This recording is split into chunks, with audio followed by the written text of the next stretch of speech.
ನಾನು ಇಲ್ಲಿ ಬಂದು ನಿಂತ್ಕೊಂಡು ಏಜೆಂಟ್ಗಳನ್ನ ತಪ್ಪಿಸೋದಕ್ಕಾಗೋದಿಲ್ಲ. ಆದರೆ ಸಿಸ್ಟಮ್ ಮುಖಾಂತರನೇ ಕೆಲಸ ಆಗೋದನ್ನು ವೇಗ ಮಾಡುವಂಥದ್ದು ಮಾಡ್ತಾ ಇದ್ದೇವೆ.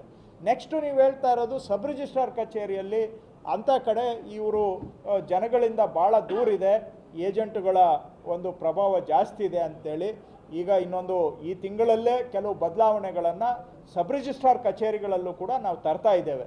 ಕಳೆದ ಒಂದು ತಿಂಗಳಿಂದ ನಾನು ಬೇರೆ ಬೇರೆ ಕಡೆ ವಿಸಿಟ್ ಮಾಡಿ ಅಲ್ಲೆಲ್ಲ ಏನೇನು ಸಮಸ್ಯೆ ಆಗ್ತಾ ಇದೆ, ಯಾವ ಥರ ವಿಳಂಬ ಆಗ್ತಾ ಇದೆ ಅಂತ ಅರ್ಥ ಮಾಡಿಕೊಂಡು ಆಲ್ರೆಡಿ ಅದಕ್ಕೆ ಸೊಲ್ಯೂಷನ್ಸು ಕೂಡ ಡಿಸೈನ್ ಮಾಡ್ತಾ ಇದ್ದೇವೆ. ಸೊ ಆ ಸೊಲ್ಯೂಷನ್ಸನ್ನು ಇನ್ನೊಂದು ತಿಂಗಳಲ್ಲಿ ಇಂಪ್ಲಿಮೆಂಟ್ ಮಾಡ್ತೇವೆ. ಅದಕ್ಕೆ ಕೂಡ ಕೆಲವು ನಾವು ತಯಾರಿಯನ್ನು ಮಾಡಿಕೊಂಡಿದ್ದೇವೆ. ಹೇಳ್ತೇನೆ ನಾನು ಈಗ ಹೇಳೋದಷ್ಟೇ ಅಲ್ಲ, ಇಂಪ್ಲಿಮೆಂಟು ಮಾಡ್ತೇವೆ.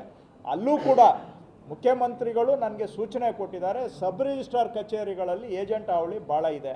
ಇದು ಬರೀ ಮುಖ್ಯಮಂತ್ರಿಗಳು ಹೇಳ್ತಾ ಇರೋದಲ್ಲ, ಜನನೂ ಅದೇ ಹೇಳ್ತಾ ಇದ್ದಾರೆ, ಮತ್ತು ನಿಮ್ಮಂಥವರು ಕೂಡ ಅದನ್ನೇ ಹೇಳ್ತಾ ಇದ್ದಾರೆ. ಸೊ ಈ ವಿಷಯವನ್ನು ನಾವಂತೂ ಗಂಭೀರವಾಗಿ ತಗೊಂಡಿದ್ದೀವಿ.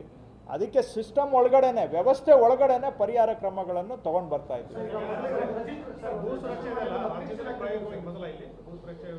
ಇಲ್ಲ, 31 ಜಿಲ್ಲೆಯಲ್ಲಿ 31 ತಾಲೂಕಿನಲ್ಲಿ ಒಂದೇ ಅಟ್ ಎ ಟೈಮ್ ಒಂದು ವಾರದ ಪೀರಿಯಡಲ್ಲಿ ಶುರು ಮಾಡ್ತಾ ಇದ್ದೇವೆ. ಎವ್ರಿ ಜಿಲ್ಲೆಯಲ್ಲಿ ಒಂದು ತಾಲೂಕಲ್ಲಿ ಶುರು ಮಾಡ್ತಾ ಇದ್ದೇವೆ.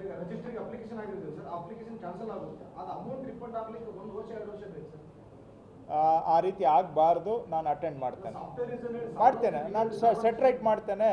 ಆ ಥರ ಆಗುವಾಗಿದ್ದರೆ ಆ ಥರ ನಾನು ಚೆಕ್ ಮಾಡ್ತೇನೆ. ಆ ಥರ ಏನಾದರೂ ವಿಳಂಬ ಆಗ್ತಾ ಇದ್ದರೆ ಸಾಫ್ಟ್ವೇರಲ್ಲೇ ಬದಲಾವಣೆ ತೊಗೊಂಡು ಬಂದು ಸ್ಪೀಡಪ್ ಮಾಡ್ತೇವೆ. ಸರ್ವೆ ಇಲಾಖೆದು ಕೂಡ ಜನಗಳಿಗೆ ವ್ಯಾಪಕ ಸಮಸ್ಯೆಗಳು ಇದ್ದಾವೆ. ಹಿಂದೆ ಕೆಲವು ಸರ್ವೆ ಇಲಾಖೆಯಲ್ಲಿ ಅಧಿಕಾರಿಗಳು ಕೆಲವರು ಒಳ್ಳೆ ಕೆಲಸ ಮಾಡಿದ್ದಾರೆ, ಇಲ್ಲ ಅಂತಲ್ಲ. ಆದರೂ ಕೂಡ ರಾಜ್ಯದಲ್ಲಿ ಭಾಳ ದೊಡ್ಡ ಪ್ರಮಾಣದಲ್ಲಿ ಸರ್ವೆ ಕೆಲಸ ಪೆಂಡೆನ್ಸಿ ಇದೆ.